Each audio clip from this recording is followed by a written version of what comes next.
ಒಂದು ಘಟನೆ ನಡಿಬೇಕು ಅಂತಂದರೆ ಅದಕ್ಕೆ ಒಂದು ಪ್ಲ್ಯಾನ್ ಅನ್ನುವಂಥದ್ದು ಇದ್ದೇ ಇರುತ್ತೆ. ಸಡನ್ನಾಗಿ ಆಗುವಂಥ ಘಟನೆಗಳು ಬೇರೆ. ಆದರೆ ಅಲ್ಲಿ ಪೆಪ್ಪರ್ ಸ್ಪ್ರೇ ಕೈಯಲ್ಲಿರುತ್ತೆ, ತಂದು ಸ್ಪ್ರೇ ಮಾಡ್ತಾರೆ ಅಂತಂದಾಗ ಇವೆಲ್ಲವೂ ಕೂಡ ವೆಲ್ ಪ್ಲ್ಯಾನ್ಡ್. ಬೇರೆ ಕಡೆಗೆ ಎಲ್ಲೋ ನಡೀತಾ ಇದೆ, ನಮ್ಮಲ್ಲೂ ಬಂದಾಗ ಈ ಥರ ಮಾಡೋಣ ಅನ್ನುವಂಥ ಪ್ಲ್ಯಾನ್ ಇದ್ದಂಗೆ ಕಾಣಿಸ್ತಾ ಇತ್ತು ಶಿವಾಜಿನಗರದಲ್ಲಿ ನಡೆದಂಥ ಈ ಗೂಂಡಾಗಿರಿಯ ವಿಚಾರ. ಇಲ್ಲಿಯವರೆಗೂ 11 ಜನರನ್ನು ಅರೆಸ್ಟ್ ಮಾಡಲಾಗಿದೆ. ಮುಖ್ಯವಾಗಿರುವಂಥವ್ರನ್ನು ಕೂಡ ಅರೆಸ್ಟ್ ಮಾಡಿದ್ದಾರೆ.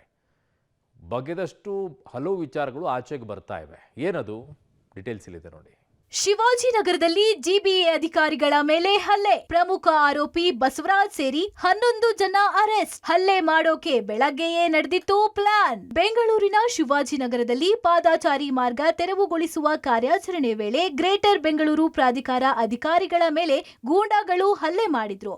ಮಹಿಳಾ ಅಧಿಕಾರಿ ಎನ್ನೋದನ್ನು ನೋಡದೆ ಹಿಗ್ಗಾಮುಗ್ಗಾ ಥಳಿಸಿ ರಾಕ್ಷಸರಂತೆ ವರ್ತಿಸಿದ್ರು. ಹೆಲ್ಮೆಟ್, ಪ್ಲಾಸ್ಟಿಕ್ ಚೇರ್, ದೊಣ್ಣೆಯಿಂದ ಹಲ್ಲೆ ಮಾಡಿದ್ರು. ಪೆಪ್ಪರ್ ಸ್ಪ್ರೇ ಬಳಸಿದ್ರು. ಮುಖಕ್ಕೆ ಪಂಚ್ ಕೊಟ್ಟಿದ್ರು. ಇನ್ನು ಹಲ್ಲೆ ನಡೆಸಿದ್ದ ಪ್ರಕರಣಕ್ಕೆ ಸಂಬಂಧಿಸಿದಂತೆ ಪೊಲೀಸರು ಬಿಗಿ ಕ್ರಮ ಕೈಗೊಂಡಿದ್ದಾರೆ. ಪ್ರಕರಣದ ಪ್ರಮುಖ ಆರೋಪಿ ನಮ್ಮ ಕರ್ನಾಟಕ ಸೇನೆಯ ಬಸವರಾಜ್ ಪಡುಕೋಟೆಯನ್ನ ಕಮರ್ಷಿಯಲ್ ಸ್ಟ್ರೀಟ್ ಪೊಲೀಸರು ತಡರಾತ್ರಿ ಬಂಧಿಸಿದ್ದಾರೆ. ಪ್ರಮುಖ ಆರೋಪಿ ಬಸವರಾಜ್ ಪಡುಕೋಟೆ ಸೇರಿದಂತೆ 11 ಜನರನ್ನ ಬಂಧಿಸಿದ್ದಾರೆ. ಶಿವಾಜಿನಗರದಲ್ಲಿ ಫುಟ್ಪಾತ್ ತೆರವು ವೇಳೆ ಜಿಬಿಎ ಅಧಿಕಾರಿಗಳ ಮೇಲೆ ನಿನ್ನೆ ಪುಂಡರು ಹಲ್ಲೆಯನ್ನ ನಡೆಸಿದ್ರು. ಸಿಕ್ಕ ವಸ್ತುಗಳಿಂದ ಜಿಬಿಎ ಅಧಿಕಾರಿಗಳನ್ನು ಅಟ್ಟಾಡಿಸಿ ಹೊಡೆಯುವಂತಹ ಕೆಲಸವನ್ನು ಮಾಡಲಾಗಿತ್ತು. ಅವರನ್ನ ಕೆಳಗೆ ನೂಕಲಾಗಿತ್ತು, ತಳ್ಳಲಾಗಿತ್ತು. ಅದರ ಜೊತೆಗೆ ಸಿಕ್ಕಂತಹ ಚೇರ್ ಇರ್ಬೋದು, ಹೆಲ್ಮೆಟ್ ಇರ್ಬೋದು, ಚೇರ್ ಇರ್ಬೋದು, ದೊಣ್ಣೆ ಇರ್ಬೋದು, ಹೀಗೆ ಸಿಕ್ಕ ವಸ್ತುಗಳಿಂದ ಜಿಬಿಎ ಅಧಿಕಾರಿಗಳನ್ನು ಅಟ್ಟಾಡಿಸಿ ಹೊಡೆಯುವ ಕೆಲಸವನ್ನು ಮಾಡಲಾಗಿತ್ತು. ಇದೀಗ ಪ್ರಕರಣ ಸಂಬಂಧ A1 ಆರೋಪಿ ಬಸವರಾಜ್ ಪಡುಕೋಟೆ ಸೇರಿದಂತೆ ಸುಮಾರು 12 ಮಂದಿ ಆರೋಪಿಗಳನ್ನು ಕಮರ್ಷಿಯಲ್ ಸ್ಟ್ರೀಟ್ ಪೊಲೀಸರು ಬಂಧಿಸಿದ್ದಾರೆ.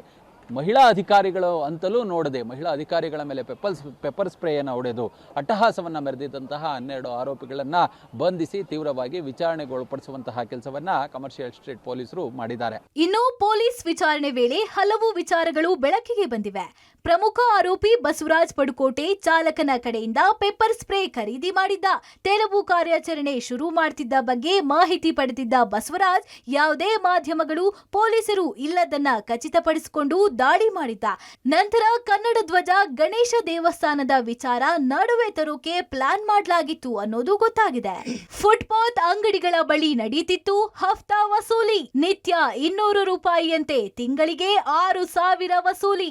ಹೌದು, ಪೊಲೀಸರ ತನಿಖೆ ವೇಳೆ ಇಂಥದೊಂದು ಮಾಹಿತಿಗಳು ಸಿಗ್ತಿವೆ. ಪ್ರಮುಖ ಆರೋಪಿ ಬಸವರಾಜ್ ಪಡುಕೋಟೆ ಯಾದಗಿರಿ ಮೂಲದವನಾಗಿದ್ದು ಬೆಂಗಳೂರಿಗೆ ಬಂದ ನಂತರ ಕನ್ನಡ ಸಂಘಟನೆಗಳಲ್ಲಿ ಗುರುತಿಸಿಕೊಂಡಿದ್ದ. ನಂತರ ತಾನೇ ಸಂಘಟನೆಯೊಂದನ್ನ ಕಟ್ಕೊಂಡು ಅದಕ್ಕೆ ಮುಖ್ಯಸ್ಥ ಕೂಡ ಆಗಿದ್ದಾನೆ. ನಂತರ ನಗರದ ಹಲವು ಫುಟ್ಪಾತ್ಗಳಲ್ಲಿ ಇರುವ ಅಂಗಡಿಗಳ ಬಳಿ ತಿಂಗಳಿಗೆ ಇಷ್ಟು ಅಂತ ಹಫ್ತಾ ವಸೂಲಿ ಮಾಡ್ತಿದ್ದ ಅನ್ನೋದು ಗೊತ್ತಾಗಿದೆ. ಅಷ್ಟೇ ಅಲ್ಲದೆ ನಿನ್ನೆ ಗಲಾಟೆ ನಡೆದ ಜಾಗದಲ್ಲಿ ಫುಟ್ಪಾತ್ ಮೇಲೆ 9 ಅಂಗಡಿಗಳಿದ್ದು ಅವುಗಳಿಂದ ತಿಂಗಳಿಗೆ ತಲಾ 6,000 ಹಣ ಕನೆಕ್ಟ್ ಮಾಡ್ತಿದ್ದಂತೆ. ಬರೀ ಇಷ್ಟೇ ಅಲ್ಲದೆ ನಗರದ ಹಲವು ಕಡೆಗಳಲ್ಲಿ ಇದೇ ರೀತಿ ಅಕ್ರಮವಾಗಿ ಫುಟ್ಪಾತ್ ಮೇಲೆ ಅಂಗಡಿಗಳು ಹೊಂದಿದ್ದು ಇನ್ನೂ ಕೆಲವು ಕಡೆಗಳಲ್ಲಿ ಹಣ ವಸೂಲಿ ಮಾಡ್ತಿದ್ದ ಅನ್ನೋದು ಗೊತ್ತಾಗಿದೆ. ನಿನ್ನೆ ಒಂದು ಇನ್ಸಿಡೆಂಟ್ ಆಗಿತ್ತು ಕಮರ್ಷಿಯಲ್ ಸ್ಟ್ರೀಟ್ ಪೊಲೀಸ್ ಸ್ಟೇಷನ್ ವ್ಯಾಪ್ತಿಯಲ್ಲಿ. ಆ ಪೈಕಿ 12 ಜನ ಇಲ್ಲಿವರೆಗೆ ಅರೆಸ್ಟ್ ಆಗಿದೆ. ನಿನ್ನೆ 10 ಆಗಿದ್ರು, ಇವತ್ತು ಬೆಳಿಗ್ಗೆ ನಿನ್ನೆ ನೈಟ್ ಮತ್ತು ಇಲ್ಲಿವರೆಗೆ 12 ಜನ ಟೋಟಲ್ ಅರೆಸ್ಟ್ ಆಗಿದೆ. ಏನೇನು ಪಾತ್ರ ಇದೆ ಅದು ಎಲ್ಲ ನಮ್ಮ ಇನ್ವೆಸ್ಟಿಗೇಷನಲ್ಲಿ ನಾವು ಫೈಂಡ್ ಔಟ್ ಮಾಡ್ತಾ ಇದ್ದೀವಿ. ಸೊ ಕಸ್ಟಡಿ ತೊಗೊಂಡು ಅವ್ರದ್ದು ಇಂಟ್ರೋಗೇಷನ್ ಆಗುತ್ತೆ. ಹಲವಾರು ಟೀಮ್ ರಚನೆ ಮಾಡಿ ಎಲ್ಲರಿಗೂ ವಶಕ್ಕೆ ತಗೊಂಡಿದ್ದಾರೆ. ವಿಚಾರ ಏನಂದರೆ, ಈ ಬಸವರಾಜ್ ಪಡುಕೋಟೆ ಆ ಫುಟ್ಪಾತ್ ಏನಿತ್ತಲ್ಲ, ಆ ಫುಟ್ಪಾತ್ನಲ್ಲಿ ತಾತ್ಕಾಲಿಕವಾಗಿ ಶೆಡ್ ಅಂಗಡಿಯನ್ನು ನಿರ್ಮಾಣ ಮಾಡಿ 10,000ದಂತೆ ಬಾಡಿಗೆಗೆ ಕೊಟ್ಟು ಪ್ರತಿದಿನ 200 ರೂಪಾಯಿ ರೀತಿ ಹಫ್ತಾವನ್ನು ವಸೂಲಿ ಮಾಡ್ತಿದ್ರು ಅನ್ನೋ ವಿಚಾರ ಕೂಡ ಬೆಳಕಿಗೆ ಬಂದಿದೆ. ಹೀಗಾಗಿಯೇ ಎಲ್ಲೋ ಒಂದು ಕಡೆ ಯಾವಾಗ ಜಿಬಿಎ ಅಧಿಕಾರಿಗಳು ಈ ಅಂಗಡಿಗಳನ್ನು ತೆರವು ಮಾಡ್ತಿದ್ದಾರೋ ಆ ವಿಚಾರವಾಗಿ ಈತನಿಗೆ ಮಾಹಿತಿ ಬರ್ತಿದ್ದಂತೆ ಸ್ಪಾಟ್ಗೆ ಬಂದು ಇವರ ಡ್ರೈವರ್ ಅಂಗಡಿಯಿಂದ ಒಂದು ಪೆಪ್ಪರ್ ಸ್ಪ್ರೇಯನ್ನು ಸಹ ಖರೀದಿ ಮಾಡಿದ್ದ ಅನ್ನೋದ್ರ ಬಗ್ಗೆ ಪೊಲೀಸರ ವಿಚಾರಣೆಯಲ್ಲಿ ಗೊತ್ತಾಗಿದೆ. ಇನ್ನು ಯಾವಾಗ ಈ ಮೀಡಿಯಾದವರು ಮತ್ತು ಪೊಲೀಸರು ಸ್ಥಳದಲ್ಲಿಲ್ಲ, ಜಿಬಿಎ ಅಧಿಕಾರಿಗಳು ಮಾತ್ರ ಈ ಒಂದು ತೆರವು ಕಾರ್ಯಾಚರಣೆಯನ್ನು ನಡೆಸ್ತಿದ್ದಾರೆ ಅಂತೇಳಿ ಗೊತ್ತಾಯಿತು, ಸ್ಥಳಕ್ಕೆ ಬಂದು ಏಕಾಏಕಿ ಜಿಬಿಎ ಅಧಿಕಾರಿಗಳ ಮೇಲೆ ಹಲ್ಲೆಯನ್ನು ನಡೆಸುವ ಕೆಲಸವನ್ನು ಮಾಡಲಾಗಿದೆ. ಅದೇ ಸಂದರ್ಭದಲ್ಲಿ ಆ ಗಣೇಶ ದೇವಸ್ಥಾನವೊಂದನ್ನು ಕಟ್ಟಿಸಲಾಗಿತ್ತು. ಆ ಗಣೇಶ ದೇವಸ್ಥಾನ ಮತ್ತು ಕನ್ನಡ ಫ್ಲಾಗ್ ವಿಚಾರವನ್ನು ಮುನ್ನೆಲೆಗೆ ತರುವ ಆಲೋಚನೆಯಲ್ಲೂ ಕೂಡ ಆರೋಪಿಗಳು ಇದ್ರು ಅನ್ನೋದು ಪೊಲೀಸರ ತನಿಖೆಯಲ್ಲಿ ಗೊತ್ತಾಗಿದೆ. ಸದ್ಯ ಎಲ್ಲ ಆರೋಪಿಗಳನ್ನು ಅರೆಸ್ಟ್ ಮಾಡಿ ಪೊಲೀಸರು ಇದೀಗ ನ್ಯಾಯಾಲಯಕ್ಕೆ ಹಾಜರುಪಡಿಸಿ ಕಸ್ಟಡಿಗೆ ಪಡೆಯುವಂತಹ ಕೆಲಸವನ್ನ ಕೂಡ ಮಾಡಿದ್ದಾರೆ. ನಮ್ಮದು ತಪ್ಪಾಯ್ತು, ಕ್ಷಮಿಸಿ ಬಿಡಿ, ಕೈ ಮುಗಿದು ಗೋಗರಿದ ಆರೋಪಿಗಳು. ಹಲ್ಲೆ ಪ್ರಕರಣ ಸಂಬಂಧ ಪೊಲೀಸರು 11 ಆರೋಪಿಗಳ ವಿಚಾರಣೆ ಮುಂದುವರೆಸಿದ್ದಾರೆ. ಪೊಲೀಸರ ವಿಚಾರಣೆ ವೇಳೆ ಆರೋಪಿಗಳು ನಾವು ಮಾಡಿದ್ದು ತಪ್ಪು ಎಂದು ಕೈ ಮುಗಿದು ಬೇಡ್ಕೊಂಡಿದ್ದಾರೆ. ಯಾರೂ ಕಾನೂನು ಕೈಗೆ ತೆಗೆದುಕೊಳ್ಬಾರ್ದು, ಇನ್ಮುಂದೆ ಯಾವತ್ತೂ ಇಂತಹ ತಪ್ಪು ಮಾಡೋದಿಲ್ಲ ಅಂತ ಪೊಲೀಸರ ಮುಂದೆ ಕೈ ಮುಗಿದು ಕೇಳ್ಕೊಂಡಿದ್ದಾರೆ ಆರೋಪಿಗಳು. ಇನ್ನು ಹಲ್ಲೆ ಪ್ರಕರಣದಲ್ಲಿ ಭಾಗಿಯಾಗಿದ್ದ ಆರೋಪಿಗಳನ್ನ ಮೇಯೋ ಹಾಲ್ ಕೋರ್ಟ್ಗೆ ಹಾಜರುಪಡಿಸಲಾಯಿತು. ಹಲ್ಲೆ ಘಟನೆ ಖಂಡಿಸಿದ ಜಿಬಿಎ ನೌಕರರ ಸಂಘ ನಿತ್ಯದ ಕೆಲಸ ಕಾರ್ಯಕ್ಕೆ ಭದ್ರತೆ ಒದಗಿಸಲು ಆಗ್ರಹ. ಇತ್ತ ಜಿಬಿಎ ನೌಕರರ ಸಂಘ ನಿನ್ನೆಯ ಹಲ್ಲೆಯ ಘಟನೆಯನ್ನ ತೀವ್ರವಾಗಿ ಖಂಡಿಸಿದೆ.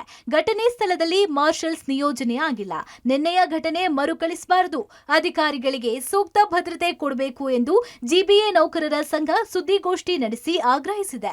ಅಲ್ಲದೆ ಬಾಡಿ ಆನ್ ಕ್ಯಾಮೆರಾ ನೀಡುವಂತೆ ಒತ್ತಾಯಿಸಿದೆ. ನಿನ್ನೆ ನಡೆದ ಒಂದು ಘಟನೆ, ಕಹಿ ಘಟನೆ, ಫುಟ್ಪಾತ್ ಒತ್ತುವರಿ ತೆರವು ಕಾರ್ಯಾಚರಣೆ ಮಾಡುವ ಸಂದರ್ಭದಲ್ಲಿ ಏಕಾಏಕಿ ಬಸವರಾಜ್ ಪಡುಕೋಟೆ ಮತ್ತು ಅವರ ಸಹಚರರು ನಮ್ಮ ಅಧಿಕಾರಿ ನೌಕರರ ಮೇಲೆ ಹಲ್ಲೆ ಮಾಡಿದ್ದಾರೆ. ಎಫ್ಐಆರ್ ದಾಖಲಾಗಿ ಗೂಂಡ ವರ್ತನೆ ತೋರಿದ ಹಲ್ಲೆಕೋರರನ್ನ ಬಂಧಿಸಲು ಪೊಲೀಸರು ಯಶಸ್ವಿಯಾಗಿದ್ದಾರೆ. ಅದಲ್ಲದೆ ಈ ಥರ ಸೆನ್ಸಿಟಿವ್ ಏರಿಯಾದಲ್ಲಿ ನಾವು ಯಾವಾಗ ಫುಟ್ಪಾತ್ ತೆರವಾಚರಣೆ ನಿನ್ನೆ ಆಯ್ತಲ್ಲ, ಆ ಥರ ಘಟನೆ ಸ್ಥಳದಲ್ಲಿ ಈ ಪೊಲೀಸ್ನವ್ರಿಗೆ ಯಾವ ಥರ ಒಂದು ಬಾಡಿ ಕ್ಯಾಮ್ರಾ ಅಂತ ಕೊಟ್ಟಿದ್ದಾರೆ, ಆ ಥರ ಒಂದು ಕ್ಯಾಮ್ರಾ ನಮಗೂ ನಮ್ಮ ಇಂಜಿನಿಯರ್ಸ್ಗೂ ಕೊಟ್ಬಿಟ್ರೆ ಒಳ್ಳೇದಾಗುತ್ತೆ. ಅದು ಯಾಕಂದರೆ ಅಲ್ಲಿ ಏನೇ ಘಟನೆ ನಡೆದ್ರೂ ಅದನ್ನು ರೆಕಾರ್ಡ್ ಆಗುತ್ತೆ. ಇವತ್ತು ಯಾರೇ ಈಗ ನಿನ್ನೆ ಅಕಸ್ಮಾತಾಗಿ ನಿನ್ನೆ ನಡೆದಿರೋ ಘಟನೆ ಏನಾದರೂ ರೆಕಾರ್ಡ್ ಆಗಿರಲಿಲ್ಲ ಅಂದರೆ ಇವತ್ತು ಎಷ್ಟೋ ಜನ ಪರಾರಿ ಆಗ್ಬಿಡೋದು. ಅದರಲ್ಲಿ ಬಸವರಾಜ್ ಆಸ್ತಿ ಮುಟ್ಟುಗೋಲಿಗೆ ಆಗ್ರಹ, ಅಧಿಕಾರಿಗಳಿಂದ ಆಸ್ತಿ ಮಾಹಿತಿ ಸಂಗ್ರಹ. ಇನ್ನು ಜಿಬಿಎ ನೌಕರರ ಮೇಲೆ ಹಲ್ಲೆ ಮಾಡಿದ್ದ ಬಸವರಾಜ್ ಪಡುಕೋಟೆ ಆಸ್ತಿ ಮುಟ್ಟುಗೋಲಿಗೆ ಆಗ್ರಹ ಕೇಳಿಬಂದಿದೆ.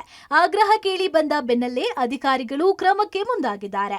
ಬಸವರಾಜ್ ಪಡುಕೋಟೆ ಆಸ್ತಿ ಮಾಹಿತಿ ಸಂಗ್ರಹಕ್ಕೆ ಮುಂದಾಗಿದ್ದಾರೆ. ನಿರ್ಮಾಣ ಹಂತದ ಕಟ್ಟಡದ ಫೋಟೋವನ್ನ ಸಂಗ್ರಹ ಮಾಡಿದ್ದಾರೆ. ಹಲ್ಲೆ ನಡೆದ ಸ್ಥಳದಲ್ಲಿ ತೆರವು ಕಾರ್ಯಾಚರಣೆ, ಫುಟ್ಪಾತ್ ಮೇಲೆ ಇದ್ದ ಅಂಗಡಿಗಳ ತೆರವು. ಇನ್ನು ಶಿವಾಜಿನಗರದ ಘಟನೆ ನಡೆದ ಸ್ಥಳದಲ್ಲಿ ತೆರವು ಕಾರ್ಯಾಚರಣೆ ಇವತ್ತು ಮುಂದುವರೆದಿದೆ.